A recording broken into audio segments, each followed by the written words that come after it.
Hello, everyone. It is my great pleasure to welcome all of you to this really important event. This is the second annual event for the World Accent Celebration Day. And I want to welcome all of you logging in from different parts of the world. Thank you for being with us and being a great part of this wonderful event. My name is Gudi Okechukwu. I'm the founder of the Protect Accent Initiative, or simply known as Protect Accent. And I'm going to be piloting the affairs of this event today. We have an excellent lineup of speakers for this wonderful event. First up is Dr. Njideka Okonjo-Udochi, who is the co-chair for Protect Accent. Relax and listen to her welcome speech. Good afternoon, everyone. I'm happy to join you here to celebrate World Accent Day. I'm Dr. Njideka Okonjo-Udochi, the CEO of Summit Medical Group, a multi-specialty group on the East Coast of the United States, and a proud supporter of the Accent Charter. This year's theme focuses on the use of education as a means of eliminating accent discrimination globally. We all hold particular beliefs and biases about accents, and many people believe their accent is the right accent. Globally and daily, we all face accent discrimination, whether it's in our daily lives or in our workplace. But your accent is your identity, and with it comes a special gift. This year especially, we hope that educational institutions and companies will incorporate the elimination of accent discrimination in their diversity, equity, and inclusion programs. Today, I'd like to acknowledge and thank the founder of Protect Accent, Ms. Gudi Okechukwu, for making today possible. I also want to acknowledge the hard work of the members of the board and everyone who has worked so hard to ensure that we have a successful program. A luta continua. The struggle continues. Thank you very much, Dr. Njideka Okonjo-Udochi. That was a lovely, lovely welcome speech. And I hope by now you are all feeling relaxed and very welcomed. For this year's event, we're actually going to marry the old with the new because of the tech glitch we had last year. A lot of you actually missed out on the critical parts or the highlights of last year's event. So today we're going to bring you some of those highlights just to create that continuum. First up is the presentation by the Nigerian High Commissioner to the UK, Ambassador Sharafatunji Ishola, represented by Ambassador Cyprian.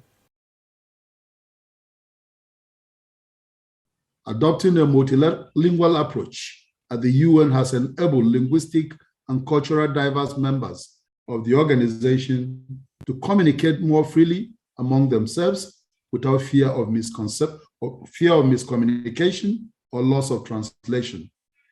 It also encourages tolerance and increases participation in the deliberation of matters arising, leading to more efficiency and better results.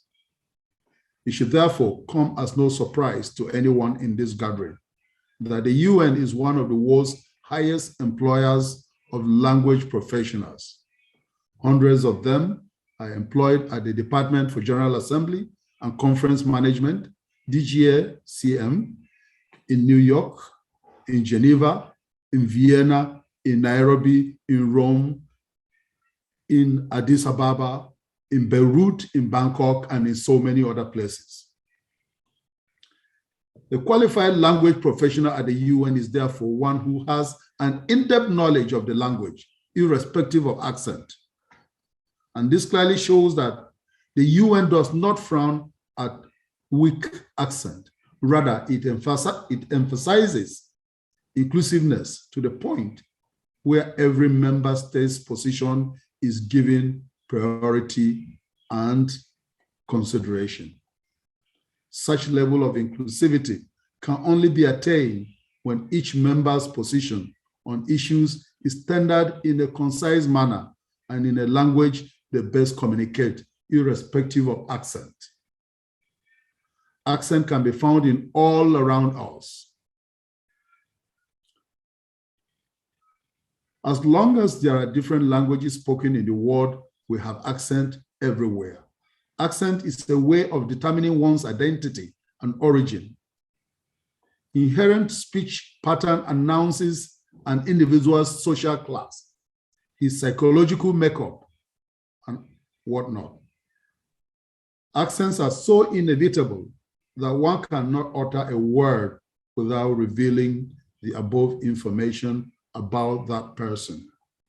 Linguistic experts have opined that the combination of sociophonetic and linguistic information in speech is so absolute and total that no utterance offers only linguistic information about a speaker. This means that as a person speaks, they do not only release linguistic information, but provide other sociocultural information about who they are and where they originate from. These are things that we must not and cannot run away from. Accent are unique sound configuration produced by speakers when communicating with others.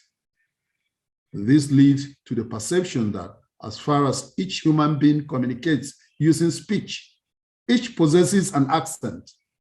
As an individual trait, therefore, accents enable speakers to ably communicate their true feelings, emotions, and ideas. An accent, simply put, is a means of identification. It is a unique way of pronouncing words by an individual and is influenced by years of sociocultural and dialectical practice. Studies by experts in the field of linguistics have, however, shown that not all aspects of speech are affected by disparities in accent. They identify vowels, consonants, stress placement, speech rhythm, intonation, and quality of voice as the main socio-phonetic features most affected by accent variations. These features have been shown to be determined by the speaker's age, sex, culture, upbringing, connections, geographical origin, and style of speaking. As product of a lifetime of existence and learning, these sociophonetic features make it difficult, but not impossible, to modify one's accent later in life. And this is a fact that we should all note and take into consideration at all times. Wonderful presentation there by Ambassador Cyprian Hin. We now call on Dr. Anthony Abad for his presentation. Hello, everyone. I'm Tony Abad, host of The Digital Diplomat of TCP Growth and Political Capital on Bloomberg TV. Thank you for inviting me to join you all on World Accent Celebration Day. Let me share with you a few thoughts on, first of all, English as an evolving global language in international trade and business, and how addressing accent and linguistic bias will actually enhance international economic integration, thereby leading to peace and harmony in the world. I live and work in the world of international trade. Particularly, I am a professor of international economic law. I am an advisor to governments, corporations, and individuals on all matters dealing with international economic integration at the regional and multilateral levels. And finally, I am involved in the dispute settlement mechanism of the World Trade Organization as a panelist. So I am keenly aware of how issues come up in international trade where you need to resolve conflict, where you need to resolve issues that are raised with regard to differences of opinion. And ultimately, we want it all to lead towards greater harmony and understanding. From here, I see a world that is getting increasingly integrated. The world is getting smaller. And as Walt Disney puts it, it is a small world after all. In today's world of international trade and investment, the main medium of communication, the lingua franca, has been English. So whether we like it or not, English has evolved into a truly global language, and it is still evolving. The English that we know today is very different from that was developed and born 1,000 years ago. And even the English of as recent as a few decades ago is very different from what we know today. And English is no longer the reserve only for the British and the Americans and other native English speakers, but it is really a shared global resource. It is now a language that can be truly considered global. And whether we speak it as our first language or even as our second or third language, it is a language that is it is basically a widespread language and quite necessary in the world of international trade and business. It is therefore important that we really hone our skills in using English as a vital communication tool in international trade and business. We do not, however, need to speak English in let's say the classic Queen's English or the BBC English or Hollywood English. All we need to do is really communicate effectively using English in a neutral accent and in a manner that is understandable to other cultures and other linguistic groups. But then again, in this highly integrated world of international trade and business, there is the reality of accent and linguistic bias. And whether we like it or not, all of us experience or show some form of unconscious accent or linguistic bias. So it is, it is our development over so many years, all of the inputs that we get from media, from our parents and family, and our interaction with other people, our biases and perceptions are built into us, and we cannot help but have them. So each of us cannot help but have certain biases and prejudices. And they say that it takes less than 30 seconds to linguistically profile a speaker. So if we are unconscious, if we are not thinking or mindful of the bias and prejudices, it will show, and we will bring it out somehow and express it. Therefore, I propose that in developing a system of communication in international trade and business, it is important that we address the issue of accent bias by raising the awareness of it. The solution to the problems that are raised by accent bias and prejudice is really has to start with our awareness and our mindfulness of it. Therefore, through education and training, we can at least develop this awareness, so that we do not act in an unconscious manner. Although we acknowledge that we do have an unconscious bias or an unconscious prejudice, that we still have to watch ourselves when we deal in international trade and business. International trade and business transactions have to be dealt with great objectivity, and they should lead to a more effective series of business transactions. What you want to see that you have more efficient and smoother economic relations in the world, and this can be achieved when we are able to get the biases out.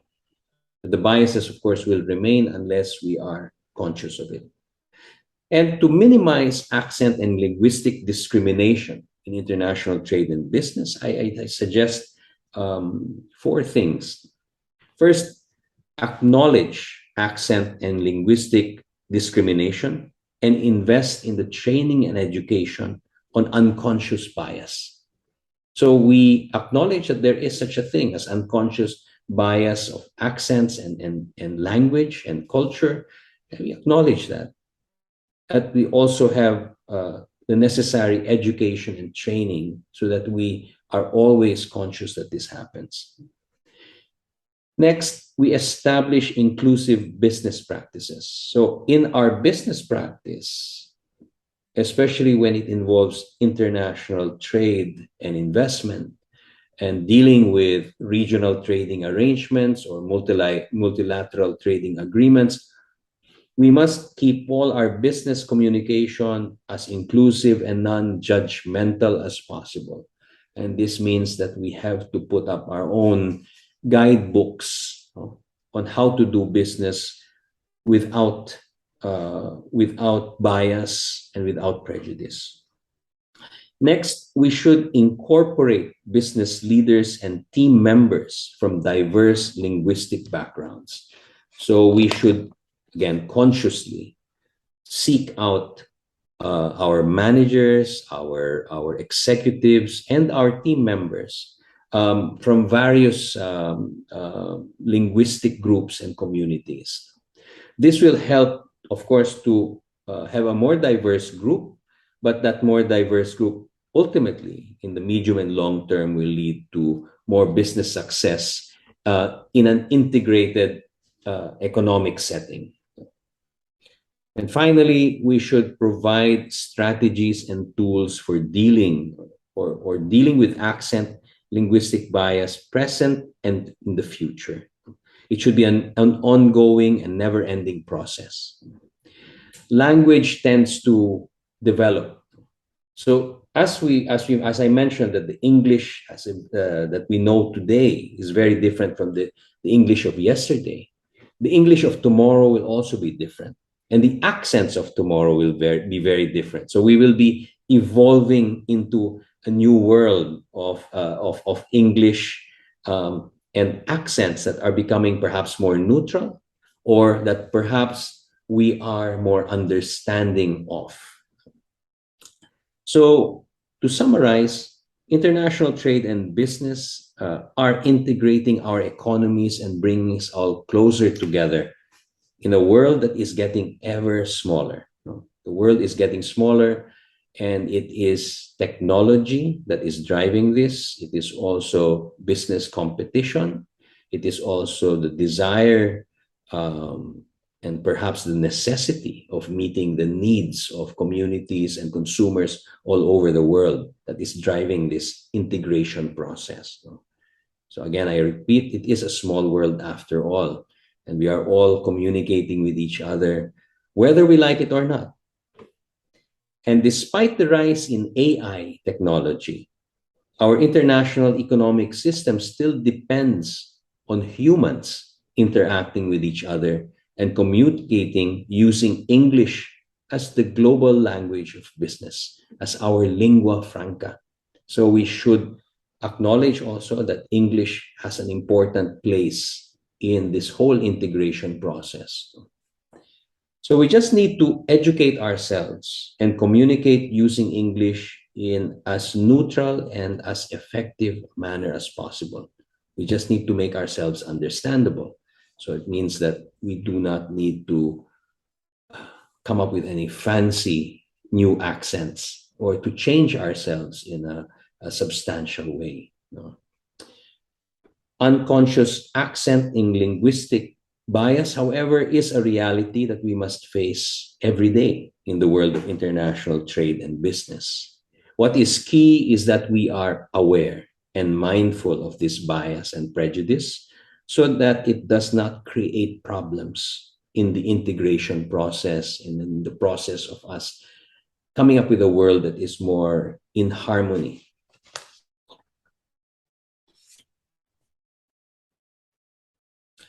However, and thankfully, raising the awareness of accent bias and prejudice is exactly what all of you have achieved and are achieving today and will achieve tomorrow. And that is the beauty of recognizing accent bias but also celebrating our bias, our accents rather, not only today on World Accents Day, but every day. Thank you again for having me here with you. And I hope I can join you again in the near future.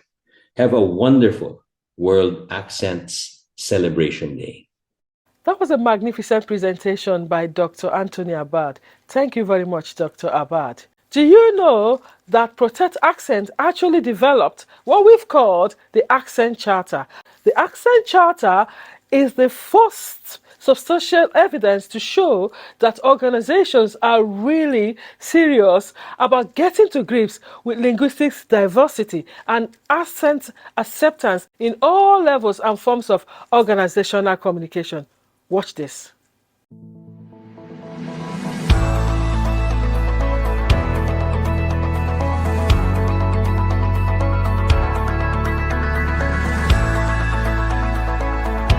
I'm so excited to be here today to launch this charter. A large body of research has shown that it is subject to judgment and bias daily, your accent, as we move around in society, and especially in the workplace. People discriminate on the basis of accent. However, discrimination secondary to your race, your tribe, gender, or sexual orientation is largely recognized, and laws exist in several countries to protect this, but we don't have protections against accent discrimination. And it is global and is seldom spoken about, but we all know that it exists. The COVID-19 pandemic has shown us how interwoven and how global the world is, and the importance of recognizing and harnessing the best talent for the greater good of the world. This has been illustrated with COVID vaccine development in the United States and all around the world, where companies have brought together their best talent to work together to develop the vaccines, which are now saving lives. As a physician on the front lines of this pandemic, I've been blessed to work with many specialists, pharmacists, medical assistants, and nurses, many with origins from the Americas, Africa, Asia, the Middle East, and Europe, to help combat the pandemic. At Millennium Family Practice, where I was the medical director, and now at the Summit Medical Group, and actually at our Millennium Health Group, so I wear three hats. We have staff with origins from 7 countries and who speak 6 different languages. That, pales in comparison to what Paul has just given us. But we do have patients who come from 114 different countries. So that's also really very interesting. So accents do matter, and accent impacts your mental health. It impacts the way you rise in organizations. It impacts your everyday life. And the staff that we work with represent some of the best talent in the country. So it's an honor, and it's with great pleasure that I'm launching the Protect Accent Charter today. Protect Accent is an organization whose mission is focused on eliminating global accent discrimination. So what can we do to help? The first thing that people should do is to sign up for the Accent Charter, which if you go on the website, you will see the Accent Charter. Sign up, recognize the unconscious biases that exist, and train your staff, especially staff involved in recruitment in the workplace, on the avoidance of accent discrimination. We should create an enabling environment in our companies that fosters diversity and eliminates accent discrimination from the boardroom to the various teams. And I'm sure it's something that Paul, at the NHS, this must be something that they work very hard to do. You should provide toolkits and strategies to empower and equip employees on avoidance of intolerance of accent discrimination in the workplace and throughout society. These toolkits and training are available at Protect Accent for all individuals, companies, organizations, and groups. You should work to empower, volunteer, and assist organizations such as Protect Accent in continuing their work globally.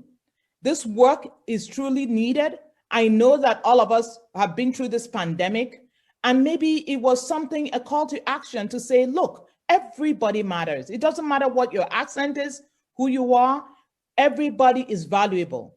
So accent discrimination is something that is really, really important, and it's something that we should all work really hard to eliminate in the workplace and throughout society. So it's a great honor today to launch this charter. Thank you.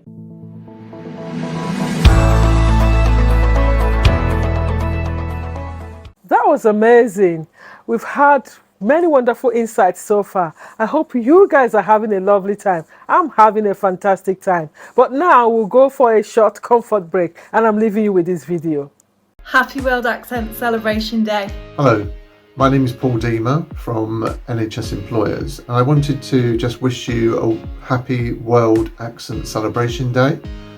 I think accents are something that we don't often think about, but I think of them as a hidden discrimination, because they are something that when people do notice, it can often be responded to and treated with in quite a negative way.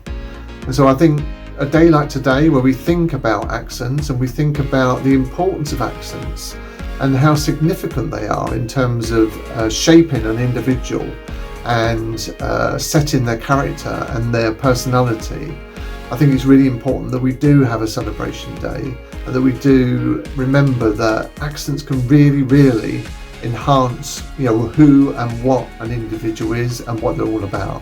So please, listen out for the accents, celebrate the accents. If you don't understand the accents, or if you're struggling with an accent, just be honest about it and ask somebody to explain things to you and to try and understand their perspective a bit more. So thank you for listening and have a great day. Ligayang pandaigdig na araw ng punto. Hello everyone, this is Tony Abad coming to you from the Philippines. I would like to extend my warmest greetings and best wishes on this World Accents Day. And to those who protect our accents, congratulations and thank you. Our accents are our identity. Our accents are our personality. Our accents are our culture and our heritage. Our accents are our unique blueprint. Our accents celebrate our diversity. And diversity is beautiful. So accents are beautiful.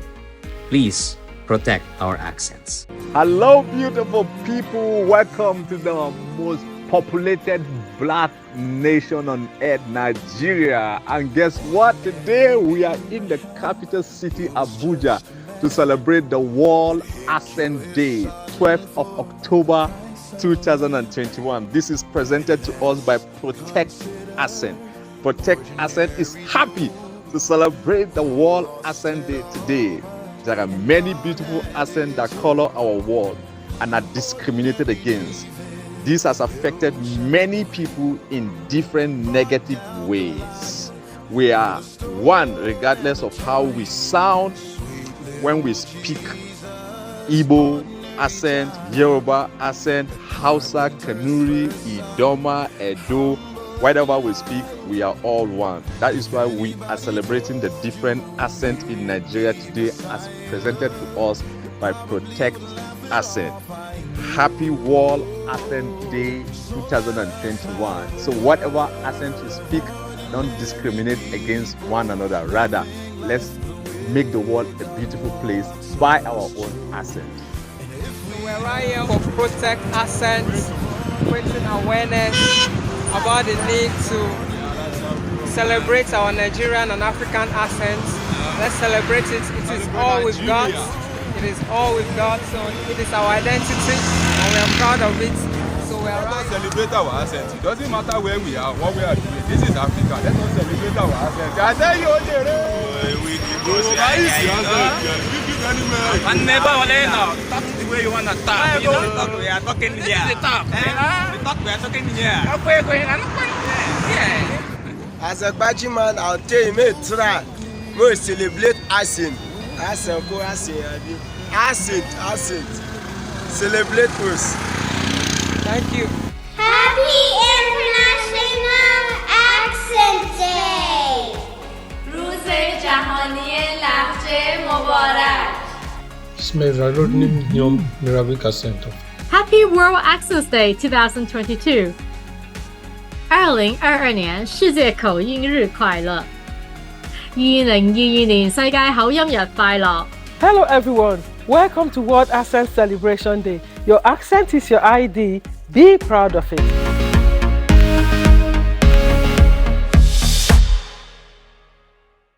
Welcome back everyone. I hope you had the chance to grab a cup of coffee and I hope you enjoyed the video.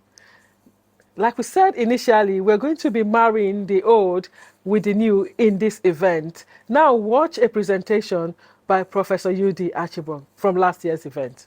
It's such a joy to be here. I'm really sorry to be slightly late. I was meant to be here at 1.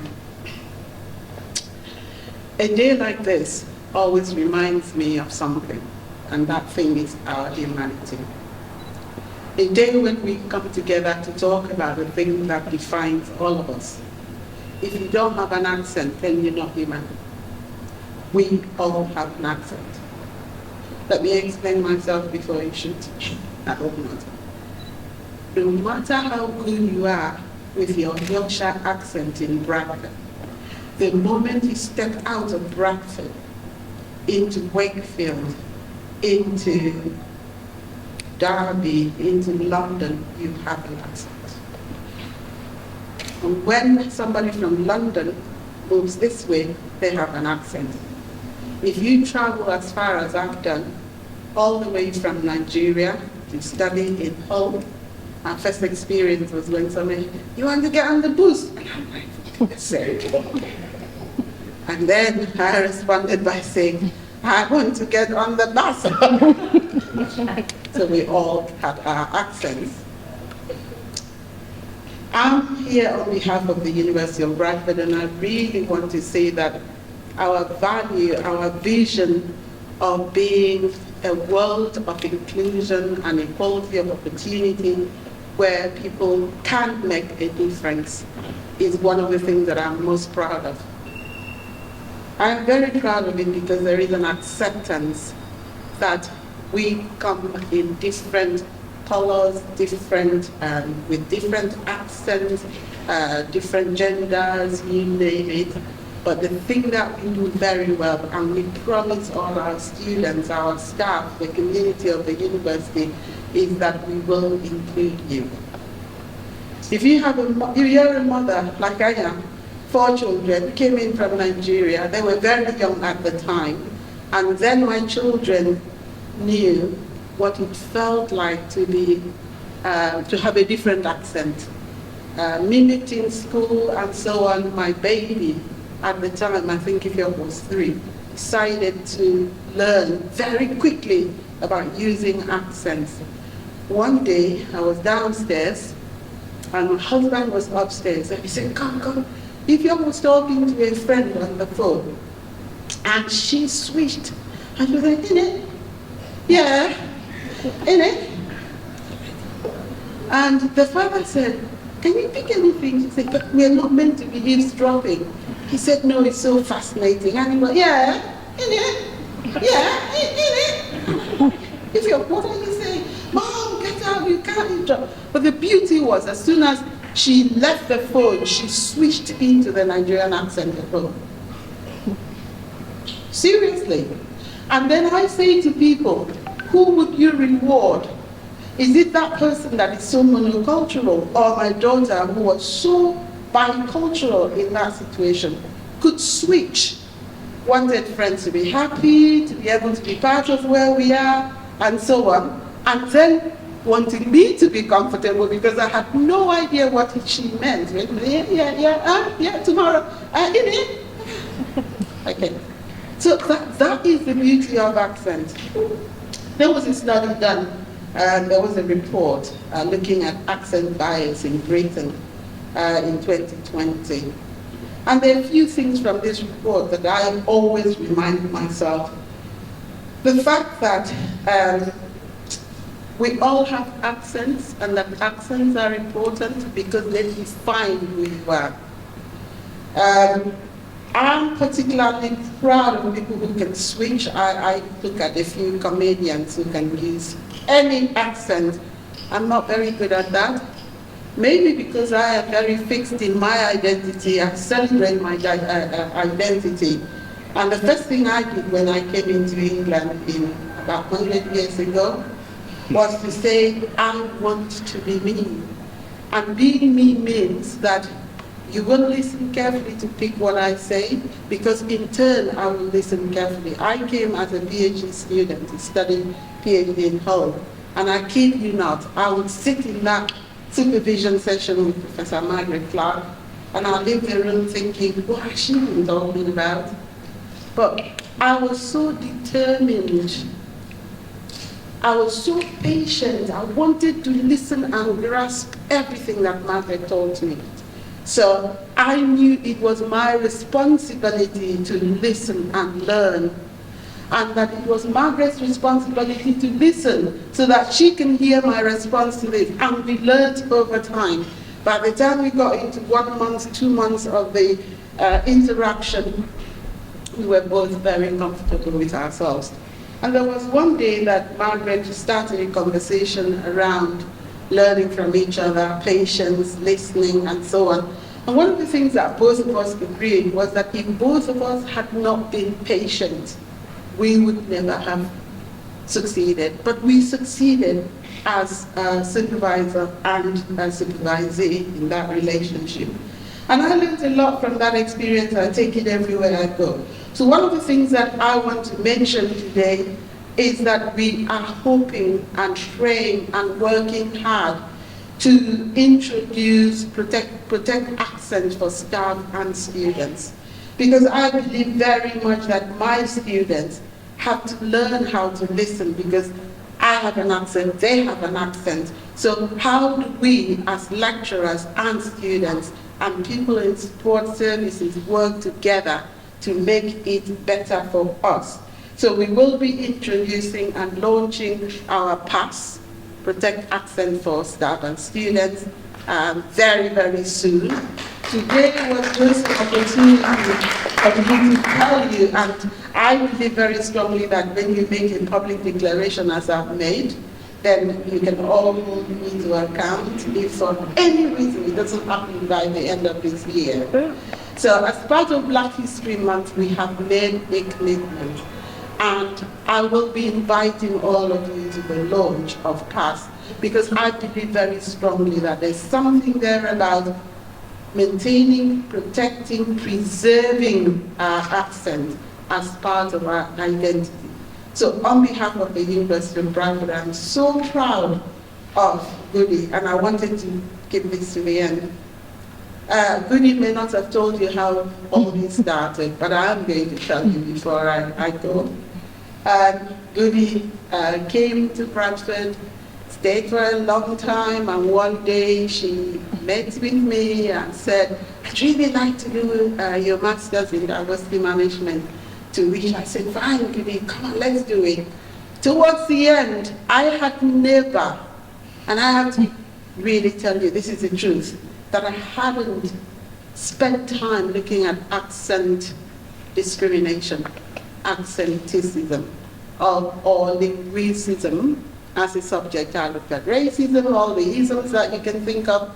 But when she approached me and said, I have got a topic for my cross-cultural communication module, I remember saying to her, what's that about? And she told me she spent the first hour just trying to convince me that as the person who is going to supervise this, you have to accept it.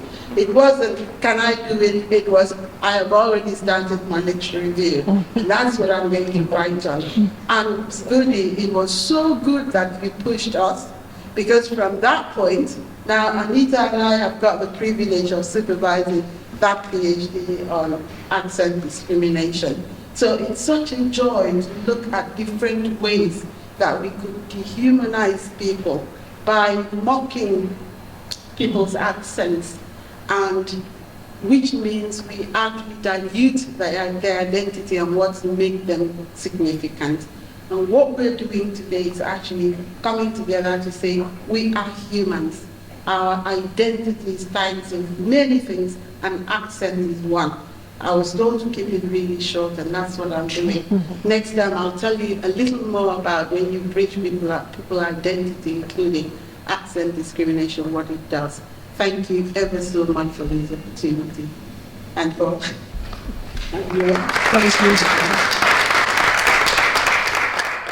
Excellent presentation there by Professor Archibald. Now we'll be listening to Dr. Natalie Wilmot, Margot Ling, and Paul Dima. Hi, I'm Natalie Wilmot. I'm Deputy Head of the School of Management at the University of Bradford. I have a very long-standing research interest in language diversity in the workplace. More traditionally thinking about questions of foreign language diversity in the workplace, but increasingly over recent years, I've become more and more interested in questions of accent. And I really find this a fascinating field that within the business and management literature hasn't had a great deal of exploration so far. So typically, when we think about questions of language within the workplace, when we're thinking about natural languages, we tend to think about whether people are speaking French or Spanish or English or whatever it might be. And there hasn't really been a great deal of consideration given to the accents that people have when they communicate and the effects that this has in the workplace. And this is really quite a surprising omission, because accent is a really visible marker of identity that we all have. And there are quite often value judgments that are made about individuals on the basis of their accents. And I really have to stress that frequently the judgments that are made about individuals on the basis of accent are very often incorrect, because really an accent by itself, it doesn't contain any information. Really, all an accent is a particular way of pronouncing words, and that's it. So it's really quite strange that so many judgments about individuals and their competence are made on the basis of the way in which they pronounce words, which is all an accent is. So accents really shouldn't be used or considered to contain any kind of information about the speaker, but we all know that they are. And there's starting to be increasing studies in the workplace that do think about the effects of accents. And there are studies which show that some accents are evaluated as being more socially desirable than others, let's say. So there have been studies that look at the link between accent and perceived job competence.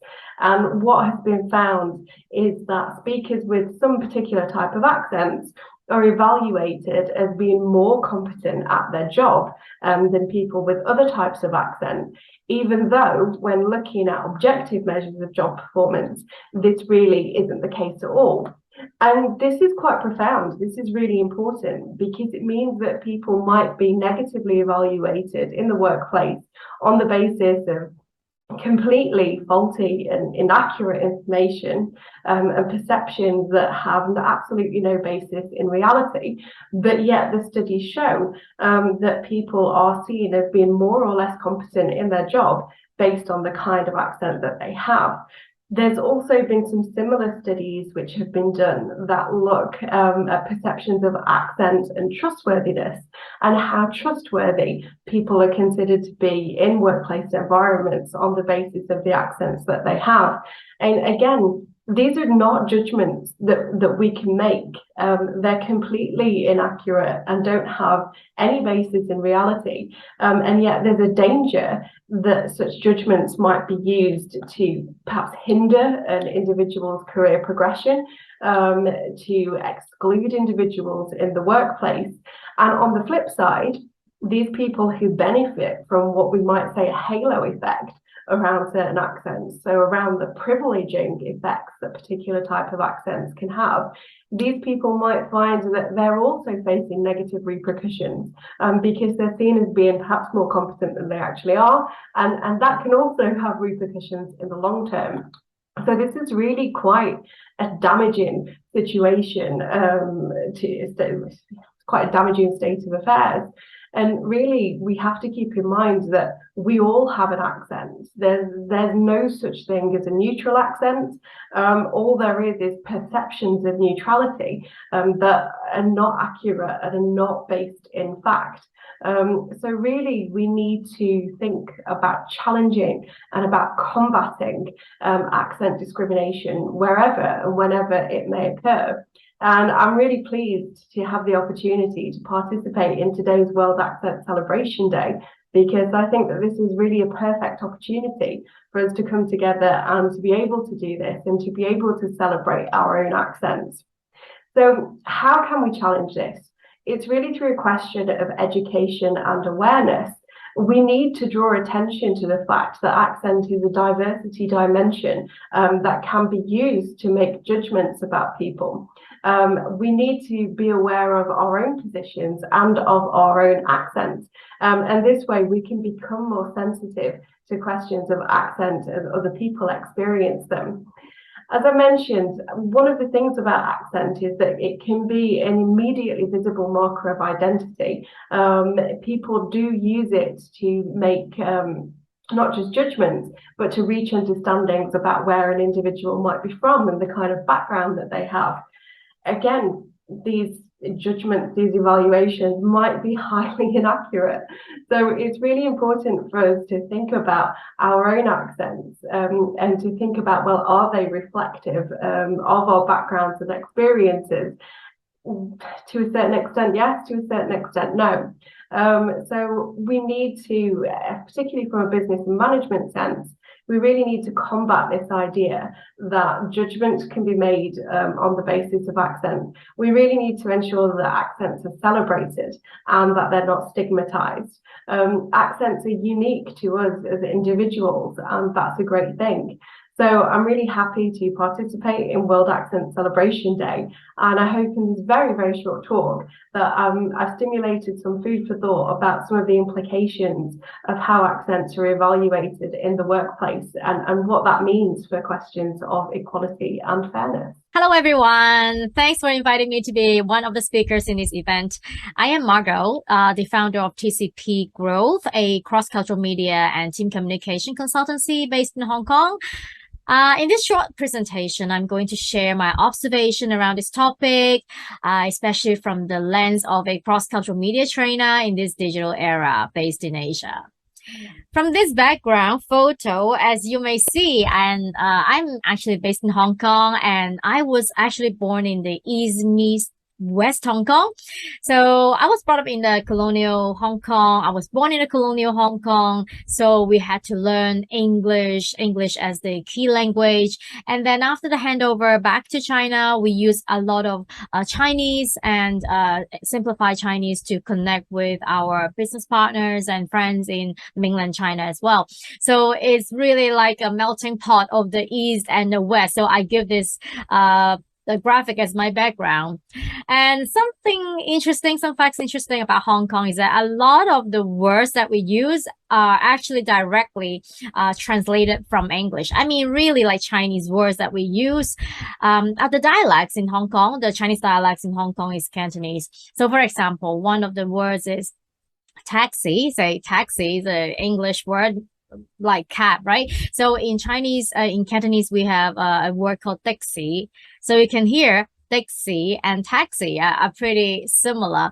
But, you know, I'm not a linguistics professional here. I'm sure that there are many of you are specializing in this area, so I'm not getting into this. But one of the things is very interesting. We can understand more about a place just by the language usage and the evolution of the language, like Hong Kong. Okay, so once again, I'm very happy to be part of this conversation. And the first thing pops up in my mind when I got Goody's invitation letter was one of the findings by the Institute for the Future. So the Institute for the Future had a saying that cross-cultural competencies is one of the most important qualities. Basically, it's within the top 10 for the future workforce. So I came across this actually from the 2010 research, and actually in the 2020 research also came up with this finding. I'm not surprised to see that because the pandemic, COVID-19, since 2019 has facilitated a lot of that.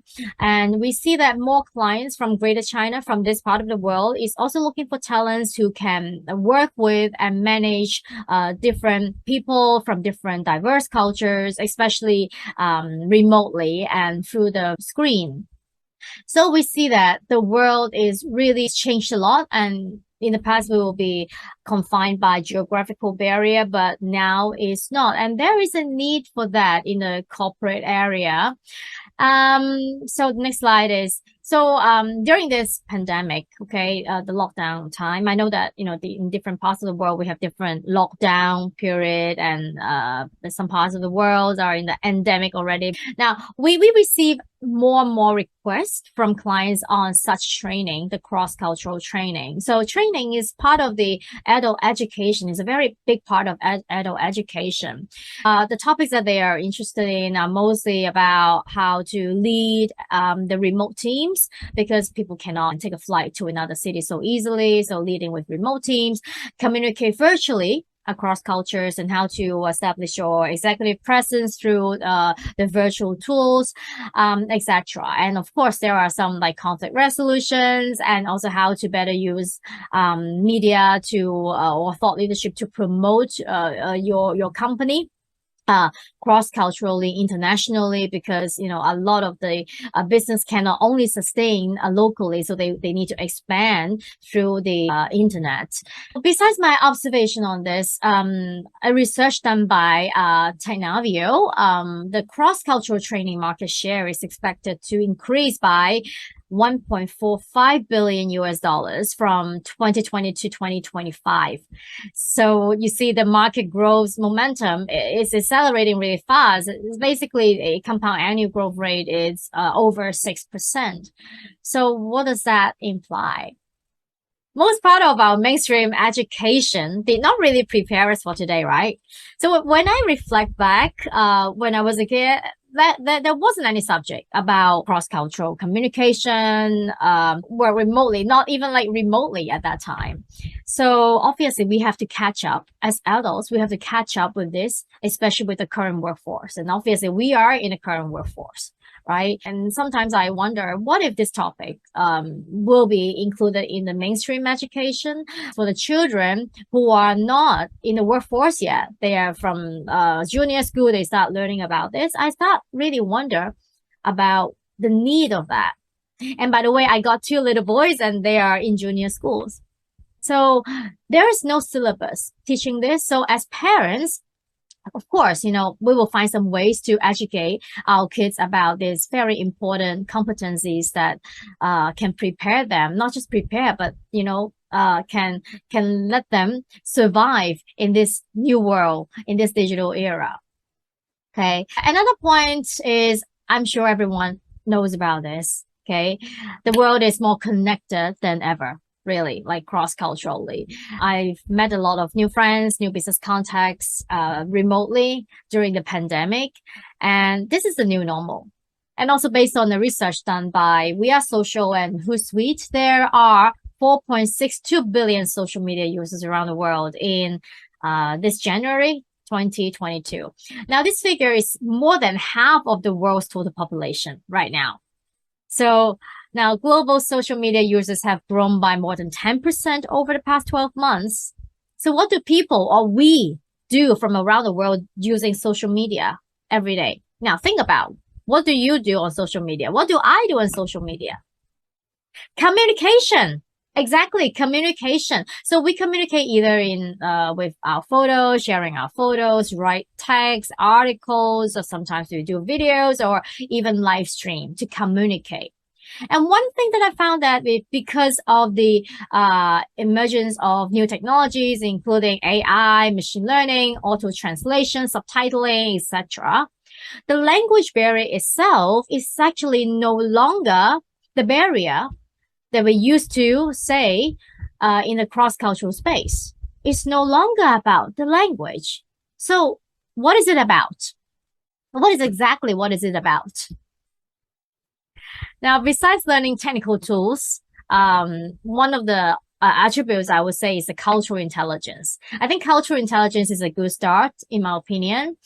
Some people call it CQ, and the CQ definition from the CQ Cultural Intelligence Center are assessed by 4 main competencies, and these competencies are drive, knowledge, strategy, and action. It sounds it's very, very simple, right? But there are a lot of soft skills for us to be aware of.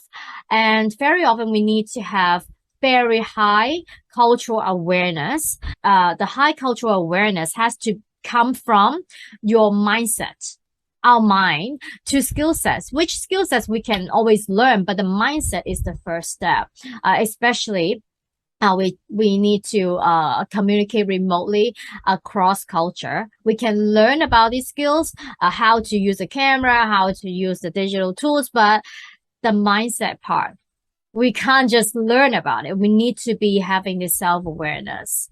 That's the key, in my opinion. One of the main themes I've observed from both intercultural media training and leadership communication training is that the more digital the world is, the more human we need to be. I know that it sounds absurd because we are humans, and I can prove to you that I am a real human here. Because in China, there are some TV hosts on screen, which are actually AI, created by AI. They are not real humans, but they look really like human. So my point here is that the more advanced the technology is, the more human we need to be in terms of our communication. So let's factor in the human side of things from now on when we communicate, which can be very diverse and unique from individual to individual, like stories, history, our feeling, our authentic feeling. Try to speak the common language among humans, in my opinion, and we need to add empathy to our communication equation from now on. What do you think? So last but not least, I would like to use growth mindset to wrap up my presentation today. In order to connect and collaborate interculturally, having a growth mindset, which I strongly believe in, constantly asking ourselves questions, having self-reflection, how can I do better? Keep learning and practicing are keys. Learning starts from the mindset. Success starts with an action. And all the best to you all, and thank you. Hello, my name is Paul Deemer. I'm the Head of Diversity and Inclusion at NHS Employers. Thank you for joining us for World Accent Celebration Day. This day is really important for lots and lots of reasons, which I'm going to talk to you a little bit about. But before I start that, I'd like to just talk to you about my organisation. So my organisation is the NHS Confederation, which includes NHS Employers. And what our 2 organisations together try to do is we try to create better workplaces for people within the health and social care sector. And we are thereby trying to also, secondly, create better patient outcomes for people. So hopefully our philosophy, if you like, and our raison d'etre is to encourage health and social care organisations to create those good workplaces where staff feel welcome, they feel as though they belong, they feel as though they want to contribute the best that they can, and thereby they produce good work and good outcomes for patients. Now that all sounds all well and good, and obviously within that there's a whole load of dynamics and a whole load of challenges and difficulties and barriers and lots of competing priorities as well. And that's true not just in terms of the general day-to-day operational running of an organisation, but it's also true as well in terms of our culture and the organisational culture that we create within those organisations. And that's where this whole idea of accents is so important, because it plays into that whole agenda around creating a fair and equitable workplace for people. So why should we be interested in accents? Well, I think accents are interesting because I think they're one of the areas certainly that we don't talk enough about, but actually I think they are one of the things that are probably the first signal to anybody when you meet someone about who they are and what they are, and thereby how you are going to respond to them. And I think that's the interesting element. So the first thing when you meet somebody is you will notice their gender, you might notice their skin colour, you might notice their clothes, you might notice potentially whether they are of a particular age. But the minute that they open their mouth and speak, you will immediately, consciously or subconsciously, be aware of their accent. And what comes along with all that is a whole load of biases and prejudgments. And I defy anybody to say that they don't do that. I know I do it myself. I do it not just when I meet people, but when I turn on the television, when I watch a film, when I see anything that's got any element of people talking, listen to a podcast. Almost immediately, the first thing that will probably subconsciously, it's not the most immediate thing, the subject matter is probably the first thing that I would focus on, but sort of wrapped up in there somewhere would be this whole thing about who's talking, how do they sound, and what does that mean, and what does that mean to me, and how am I going to respond to that? And most of us would, with so many of these things around equality and diversity, like to think that we're not biased and we're not prejudiced.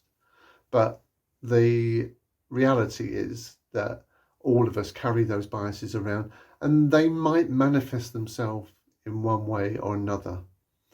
In terms of healthcare, the ways that those manifest themselves are twofold. And it goes back to what I was talking about in terms of the purpose of my organisation, NHS Confederation, and NHS employers. So the twofold approach is that, firstly, in terms of staff who come into our organisation, they will, if they come in with an accent, they will be looking to try and find a place within that organisation and a place where they can feel comfortable in terms of showing their accent, using their accent to its full power and beauty, if you like, and not being judged on that. And again, that's simpler than it sounds. So you might think that everybody will immediately allow them to do that. But of course, if they've got an accent which is particularly strong, whether it's African, Asian, Scottish, Irish, any regional accent across England, strong range of accents there, then that becomes even more difficult. And people can, because of that process, they can find themselves excluded from particular conversations. They might find themselves excluded from particular groups within the workplace. And then once you get into that cycle, they're excluded from other things, and therefore they become isolated, they become detached, they become demotivated. Ultimately, people will lose faith and confidence in their colleagues and their organisation. Inevitably, they might leave, which is the cycle that we want to avoid. So we want to raise awareness around accents within organisations, allow people to take time to understand people's accents. And in a busy health and social care sector, that's very, very difficult. So again, there's lots of work to do to allow people to do that in different ways. And some of that is about raising awareness and raising awareness of the impact of their reaction to somebody in that respect. So that's the first thing that we're interested in. The second element that we're interested in is around the impact that accents might have on patients. So again, you have patients coming into different parts of the health sector whether it's a GP practice, whether it's a pharmacy, whether it's a A&E department in a hospital. And again, how they present themselves and how they are reacted to by the staff who they meet and the doctors and medical professionals that they talk to in those interactions will very, very much affect the outcome of their treatment in that particular situation. So we need to, again, make people aware of the difficulties that accidents can create for people when they come into a health and social care environment. And again, give them and allow them time and space to be able to listen to and understand people properly, because there is a huge risk in those situations of misinterpretation and misunderstanding, which obviously can have severe implications from a health perspective. So that's a very, very high level, very simple explanation, if you like, from my point of view. I'm a layperson. I don't understand the complexities and the technicalities, should we say, of accents. You're going to hear today, I think, from people at this event who will understand much better those elements of accents and what they mean to people and how they manifest themselves, and what we can do as an organisation and as a society to better embrace accents. But from my perspective as a layperson, that's my approach. I'm interested in this because of the wider implications of this in terms of the diversity, equity, and intersectionality of these issues across our organisation and the potential implications for both staff and for patients. So thank you for listening to me. I hope you have a great day today, and I look forward to hearing more of the discussion. Thank you. That was really brilliant. Thank you, Natalie, Margot, and Paul. Next up are Honorable Nweke and Dr. Bashekola. Goedendag. Ik breng je de groeten uit de West-Vlaamse stad Oostende in België. What have I just said? Well, loosely translated, I have just said in Dutch, good day, I bring you greetings from Ostend, West Flanders, Belgium. Now, there will be two broad reactions to the Dutch that I have just managed to speak. On the one hand, you would have individuals who will say, perfect, an African making efforts to speak Dutch. That's very well appreciated. Congratulations, well done. On the other hand, you would have individuals who would say, what has he just tried to do? Was that Dutch? With a deep African accent mixed with West Flemish accent. Well, that can be better. Well, in all of these, you are faced with what we call double jeopardy when it comes to migrants attempting to learn Dutch and the sort of reactions that they get. One good thing, though, is the fact that those who are positively receptive to the efforts to speak Dutch are in the majority. The fact that you are making an attempt is something that they appreciate, and so it encourages a good number of people to keep trying. However, those in the minority who will actually write you off as classless and all sorts of, derogatory adjectives, they are in the minority quite all right, but of course they do quite a lot of damage to the self-confidence of individuals, but they also add to actually making race relations a very serious challenge to manage. And that is where a project such as Protect Accent is a very vital one, to sensitize people, but also to do deep research into why people actually discriminate against others, on the basis of accent. Now, it causes a whole lot of problems. It sets people back in their careers. It makes race relations, like I said earlier, a lot more difficult to manage. And so a day like this, set aside to protect accent, but also to celebrate accent, which is part of diversity, is one that carries my utmost endorsement. In that regards, I like to single out Goody to congratulate her and her team on the efforts that they are making, because not addressing discrimination on the basis of accent means that the problem lingers on from our generation to the generation after us, and so on and so forth.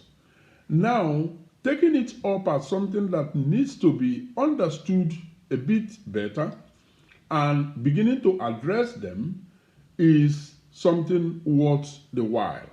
And I am very happy to be associated with this, because as a local government operative myself, we are faced with that question of what is our corporate identity? Corporate identity in terms of, do we see ourselves as municipal legislators, as an entity where perfect Dutch is a requirement, accentless Dutch is a requirement to get into the system and to operate on daily basis? Or are we happy with the fact that the world we have today is no longer a monoculture?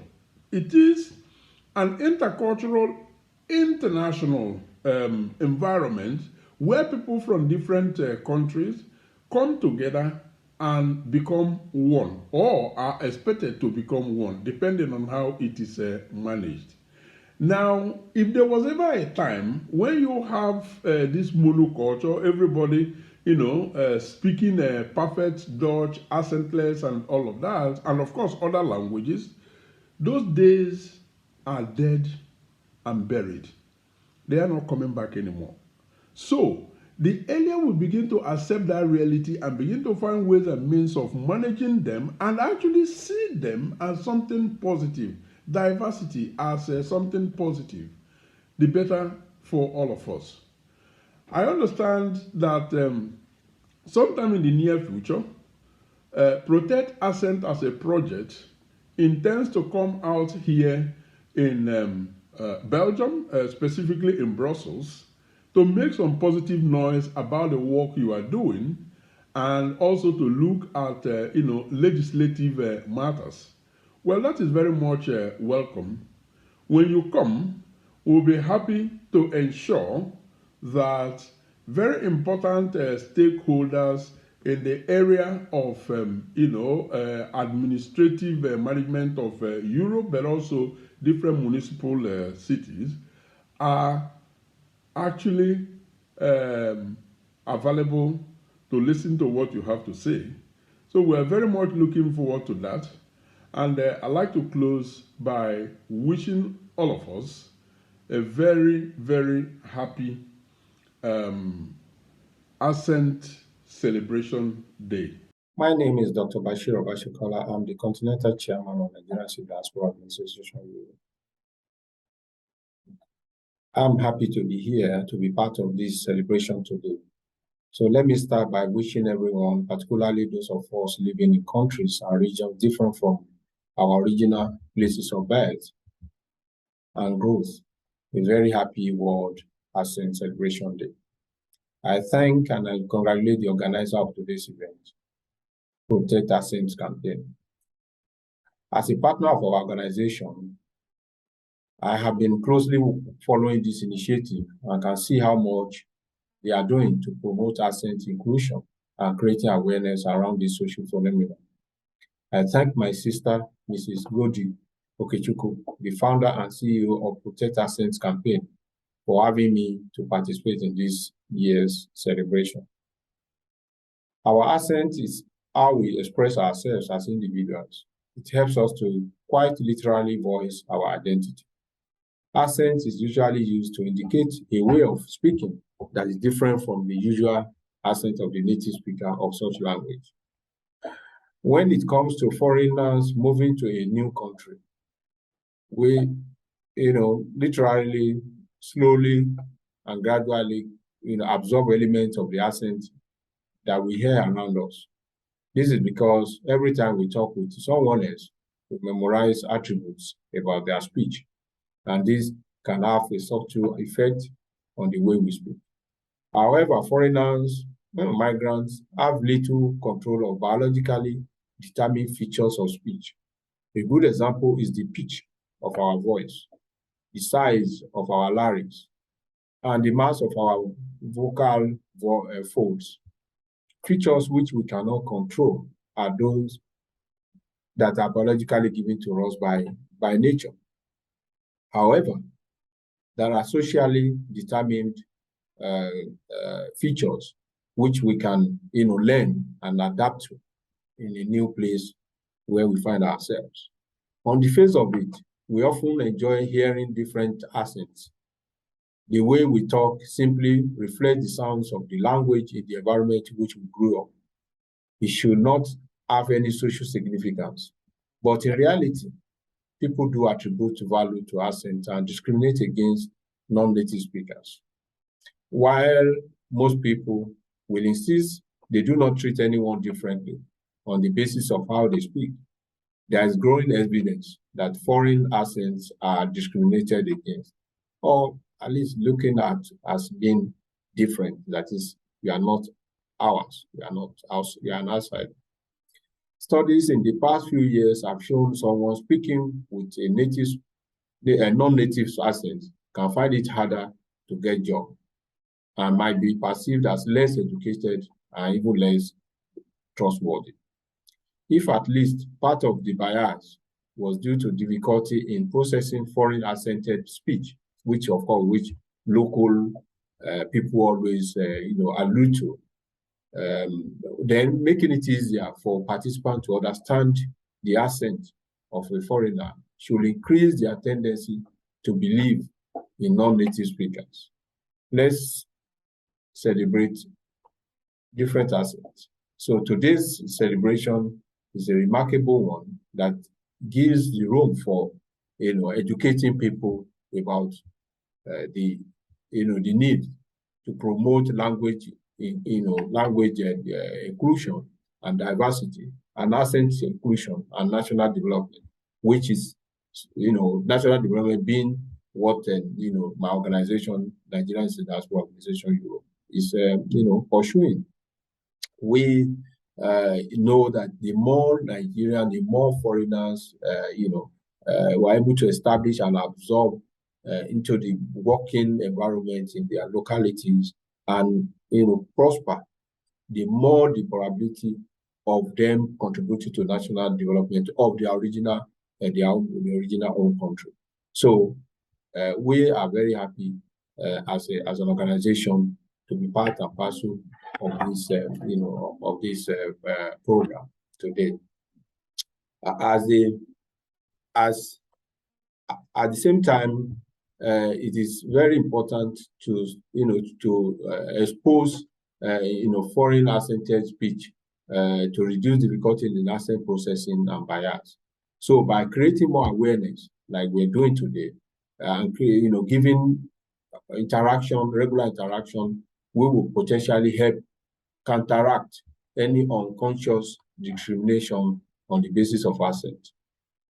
Contact between native and non-native speakers can always help to reduce prejudice. At the same time, a cultural change is needed. In addition to promoting diversity, we should all as a first step, be aware of the fact that each of us has an accent.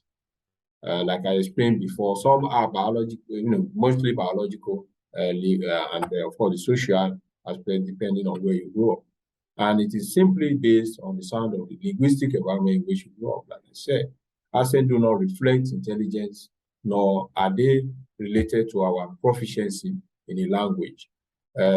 Indeed, non-native speakers can, of course, be highly fluent in a language, even while retaining their native accent.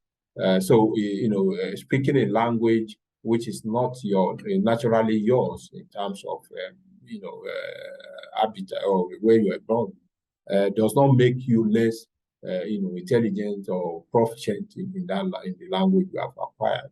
The grammatic and the phonology of that language, you always have it. So individuals use their linguistic experience to construct their identity and to position themselves within the social world. Studies which examine the effect of both appearance, that the skin color, the accent, have repeatedly shown that ultimately accent has a bigger effect, on the way you are perceived. Nevertheless, it's important to keep in mind that race and accent discrimination are closely related, and sometimes will often be used as a cover-up for race discrimination. Speech patterns does function as an effective way of identifying perceived outsiders. Particularly speakers with non-native accents have been reported to be more prone to a sense of not belonging. They have been subjected to harassment and to be judged more negatively by managers at workplace.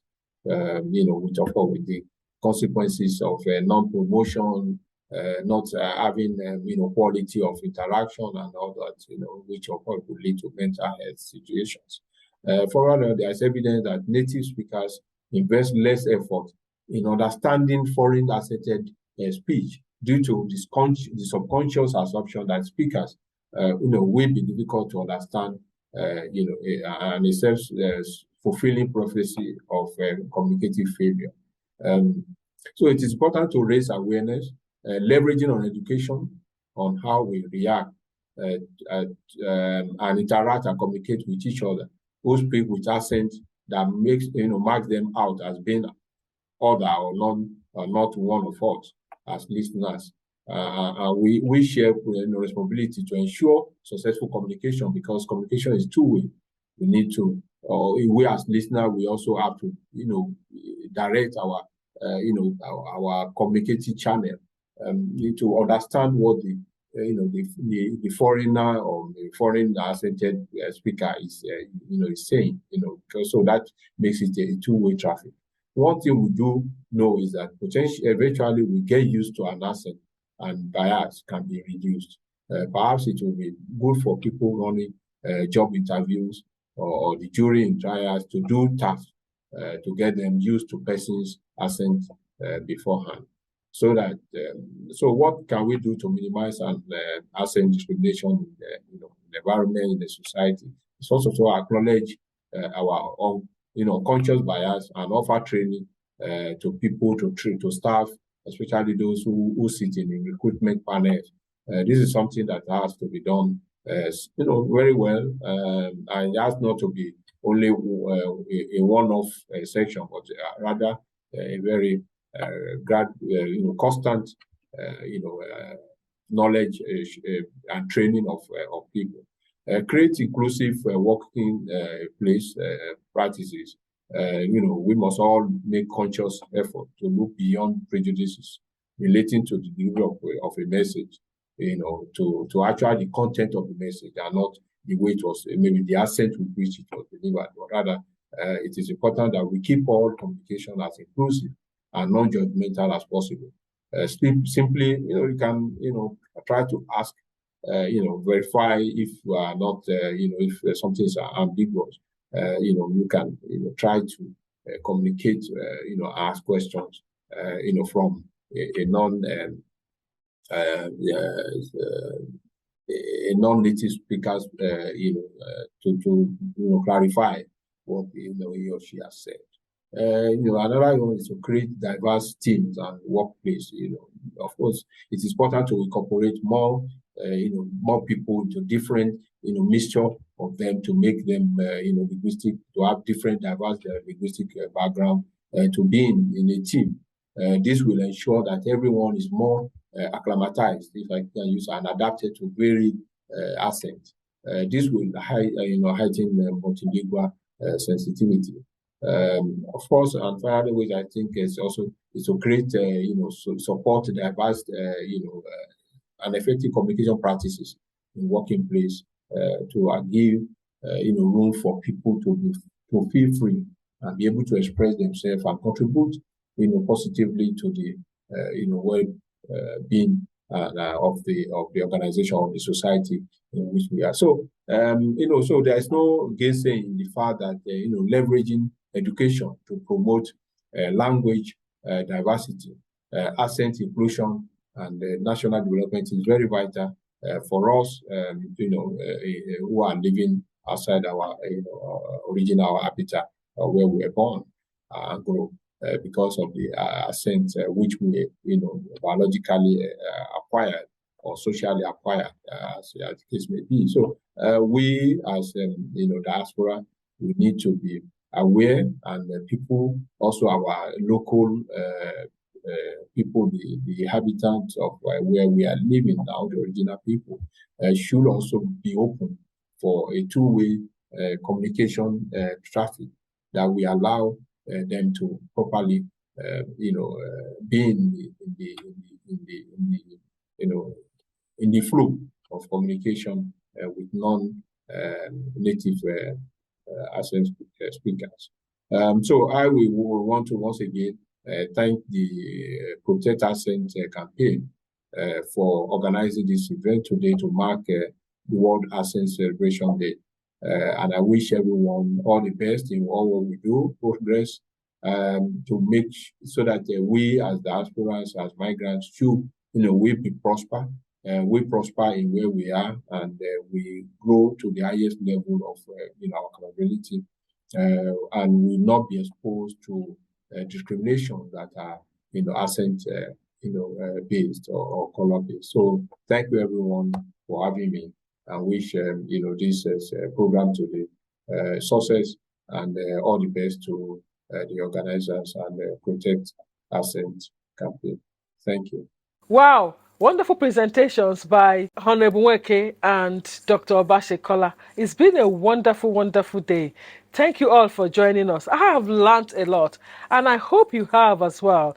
And we're about rounding up this now. But before we go, let's listen to the closing remark by Mr. Ben Anyibe. Wow, wow, wow. What an amazing event. What a wonderful time we've had celebrating this event today.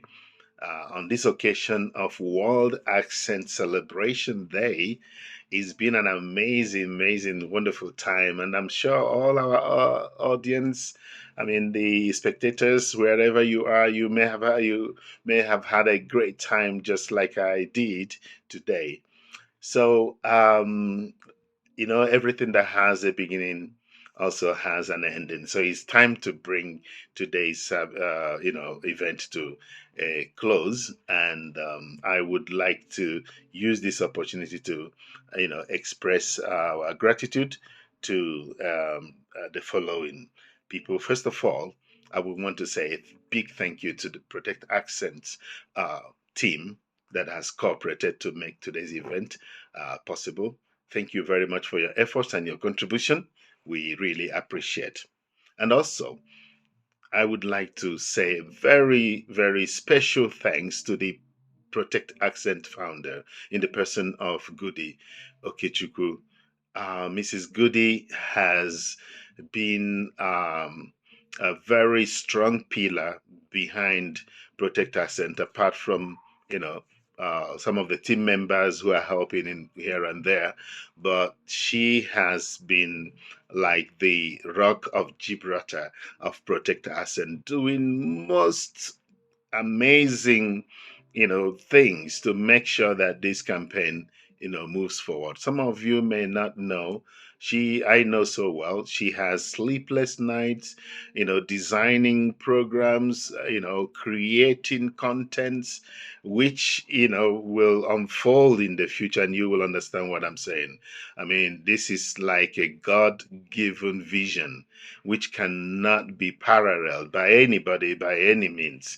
I want to say a very big thank you for what you've done today to make this program a success, and for what you do every day, every hour, sometimes having sleepless nights and doing extra time to make sure the initiative goes very well and succeed in meeting its objectives and goals. Thank you so very much, and don't give up. We want to say, be encouraged. The works you've been doing behind closed door, I believe, is soon going to, be well absorbed, explored, and appreciated out there world over. So give it up to Mrs. Goody Okechukwu. And wherever you are, please reach out to her and say a very, very big thank you for the great job she's doing. We really love you, and we really appreciate your dedication and devotion to making Protect Accent a huge success. Having said that, ladies and gentlemen, I would like to use this opportunity to say a profound thank you to all our keynote speakers who have made a wonderful, wonderful presentation today. Your presentations were amazing. So please permit me not to go into mentioning all your name because of time, but I want to say that it's been a great, insightful presentations you've made today. We are all fired up because of your contribution, and we want to say thank you so very much. We really appreciate your time, your effort, and all that you put in together to make this happen. So we'll be looking forward to, taking this ride to making all world accents to be embraced, respected, and eliminating all the biases and discrimination against accents world over. So we might be coming back to you, for future events or program. I believe you'll be delighted also to honor our invitations if we call it, because we love what you've done today, and we want to say we appreciate you all. And I also, as I'm giving this vote of thanks, I want to thank our audience who have been with us from the beginning of this program today. We may not see all of you, but I know you have been a wonderful partner in this journey, and we want to say also thank you to you all for tuning in and for joining us throughout this program.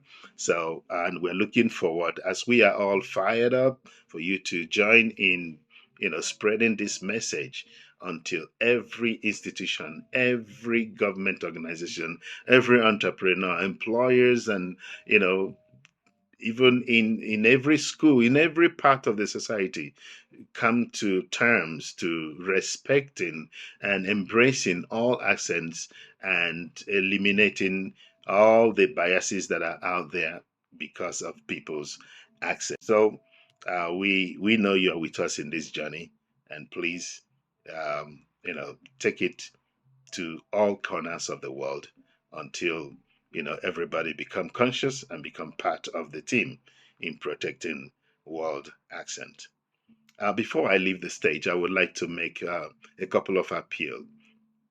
And one of them is, we are inviting you, our audience, and all the institutions, organizations, corporations that have participated or are listening to me at this moment.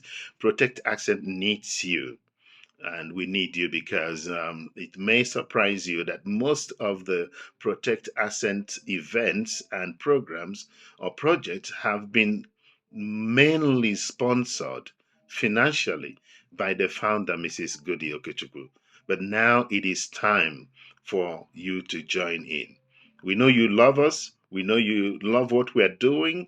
We want to use this moment to appeal to everyone out there to please come and support Protect Accent financially, and you can do so by sponsoring most of our programs.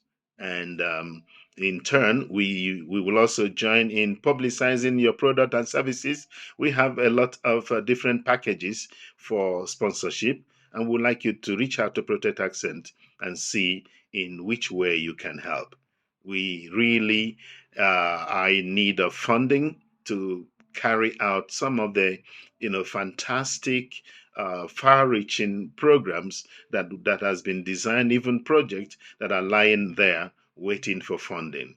It is time to show that you love what we're doing and you want the accents, bias, and discrimination to be totally eliminated. And this can only happen when there is money to get some of these programs done. So please and please, as we go forward, we are inviting you to join in, funding some of our programs, some of our projects, and sponsoring some of our events. As you do that, we'll be so delighted to welcome your kind gesture in this direction.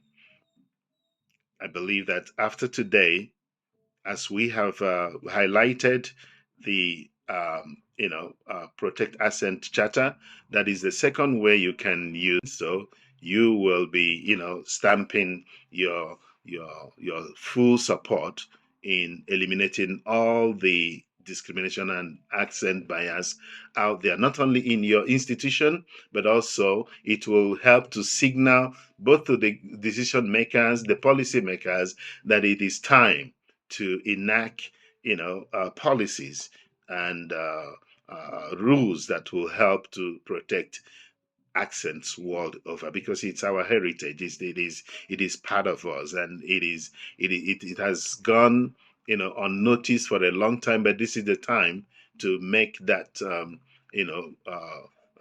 this noise, to make the voice heard by signing into Protect Accent Charter. And as you do so, we are looking forward for you to recommending Protect Accent and telling others to also sign into the charter. Having said so, I think we have come to the end of today's program, and as we're looking forward to your support, especially your financial support in these areas I have mentioned. So reach out to Protect Accent.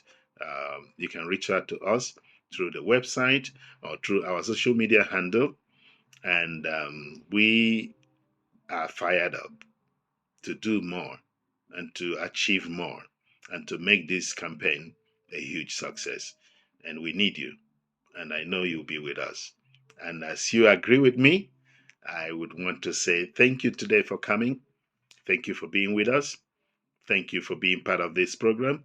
And thank you in advance for your future support of Protect Accent Initiative projects and programs. As we look forward to seeing you in our future events, I also want you to save the date for 2023, 12th October, World Accent Celebration Day. Hopefully, before then, we'll have this, widely acknowledged and have this day enshrined as the day to, remember and celebrate world accents. We love you. I want to say have a wonderful season and a wonderful time, and God bless you all. Thank you for coming today, and thank you for carrying this message forward. We love you all from Protect Accent team and all of us here. We want to say thanks and bye-bye. That was a brilliant closing remark by Mr. Ben Anyibe. And thank you all for joining us for this year's World Accent Celebration Day. Remember, your accent is your ID. Be proud of it. So this has been a wonderful event. I thank you all for your presence and for being with us today. Before we finally go, I'd like to call on organizations, corporates to partner with this wonderful, wonderful initiative. So far, we have been self-funded, but we have a lot of wonderful things that we want to launch next year, and we would need your support. Again, we would love to call on organizations to sign the Accent Charter. This is very critical, and it shows that you care about your employees' well-being, their mental health, and you care about teams' relationship. We would love you to sign up to the Accent Charter. And we want to thank organizations that have already signed up. Very soon we'll be publishing your name and making that known to promote you. But thank you for signing up to the Charter. Until we see you again at next year's World Accent Celebration Day. Thank you for coming, and bye.